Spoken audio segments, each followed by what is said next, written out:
Good morning, guys. We're all sparkly. Ice bath done. Decent gym session. Time to run the dogs. But I thought I'd do a quick video on TRT and training. Does your training have to be adapted because you're on testosterone replacement therapy? Well, when you've got low testosterone, you're pretty miserable, aren't you? With low mood, fatigue, brain fog, low libido, loss of lean muscle mass, increased visceral fat, the list goes on. So you go on TRT and yeah, hey presto, you are now superhuman. Well, not quite, you're normal. Because the point of TRT is testosterone replacement therapy. That doesn't mean you can't optimize your levels. As we said before, the BSSM wants you to be between 15 and 30, and that's ridiculous. Your dose should be carefully titrated according to effect to get you where you need to be.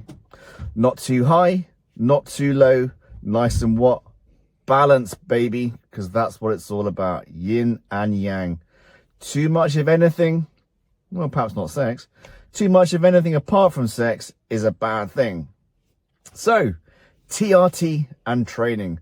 What does testosterone do? Well, fundamentally and basically, it increases the nitrogen concentration in the cells and promotes protein synthesis and prevents protein degradation. So, get on testosterone because it's all about the gains. Gains are important, but listen, you're not going to be Arnold Schwarzenegger, are you? You want to achieve your genetic potential, and you're actually going to surpass your genetic potential because you're not going to have that period of decreased anabolism. So we said anabolic, catabolic, and your anabolic processes predominate at nighttime, and your catabolic processes predominate in the daytime, but you're constantly anabolic. Now we measure testosterone levels naturally in the morning because we want to see how effective your HBG is in producing testosterone. We measure in a trough on testosterone replacement therapy. So we are always high normal. Now we don't want to be high, and sometimes we don't want to be high normal because it's all about this, and everything, because we don't want negative consequences as a result of running too high. Now that can happen if you're under the care of somebody that thinks that super physiological levels are acceptable because there's no long-term data.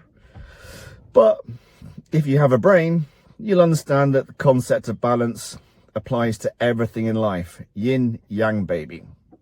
So TRT and training. Well, it's safe to say that I've had my fair share of injuries, and I'm currently nursing a torn meniscus in my right knee. So why take advice from me? Well, you live and learn, don't you, and adapt. But I actually did my knee doing hill sprints, and I don't do hill sprints. We had to do them because of COVID. So we were running down and up this hill, and every time I went to the bottom, I turned to the right. So I put extra load on my medial meniscus and tore it. That'll fool me for running. I like that t-shirt. If you see me running, you better start running too because there's something chasing me. No, well, obviously we are tall skeletal structures and we should be endurance athletes, not these beasts in the gym. But we all want to have a godlike physique, don't we? So yeah, a fair share of injuries. I've herniated my disc. I thought my core was strong enough before when I was doing heavy deadlifts, and I was super proud, but I was super stupid. Again, you learn, you adapt, and you move on because we're all walking wounded and nobody cares. Work harder. Now, in the gym, I aim to be the hardest working person. Sometimes I'm not, but I'm trying to be the hardest and smartest because I've had to adapt my training because I've normally gone for the global muscles, not realizing you need to do the isometric tension muscles, rotators, all the hip stabilizers, because we're essentially a whole load of joints, aren't we? Now, I start my workout with a dynamic stretch. I then do my inverted sit-ups, my kettlebell walks, and then I get on it.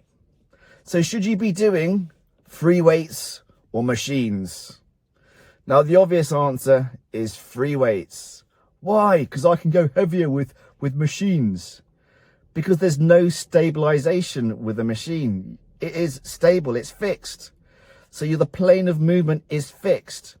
And what's it all about now? form and function, not about bodybuilding, because you're on testosterone replacement therapy, not steroids. And again, these guys who have achieved these massively huge physiques, when they come off of steroids, what happens? They go back down to normal. They lose all their gains because they're not sustainable. So what's the point? I want to be able to lift 200 kilos. All right, as I said before, in an emergency situation, your autonomic nervous system will allow you to lift 200 kilos. So it's form and function now. So yeah, free weights, not machines. If I do machines, I make sure I do free weights before. Now, I'm talking about having dodgy legs and dodgy knees. I would normally do, don't take advice from me, I would normally do light squats and then heavy leg press. But again, my knee injury is not because of that, it's because of bloody hill sprints. So yeah, it's not about 1 rep max anymore. It's about supersets, drop sets. It's about maintaining good form at all times. At all times. Because whenever I've gone for my 1 rep max, what's happened? I've built up and I've built up and I've got to superhuman strength and I've injured myself because I didn't need to, and I shouldn't have gone to my 1 rep max because it's just an ego thing. And when you realize that, as Carl Jung said, in the first 40 years of life, you're developing a healthy ego. In the second 40, you're going to get rid of it because you realize it serves you no real purpose. So it's all about balance, stability. So yeah, I don't go heavy anymore. Well, I go heavy sometimes, but I try and remove my ego. I do try and be the hardest working person in the gym, but I'm only competing with myself. So when I see these kids on their phones, it motivates me. When I see somebody working harder than me, it motivates me. But the only person I'm actually competing with is myself. Because I am me. You are you. It is what it is. So it's not just about the training, is it? So TRT is going to give you the capacity to have more energy, recover quicker. But you've got to look at everything else as well, because obviously it's about rest. Your anabolic process is predominant at nighttime, but you're on TRT. You still have to rest. You still have to get good sleep. You still have to eat properly.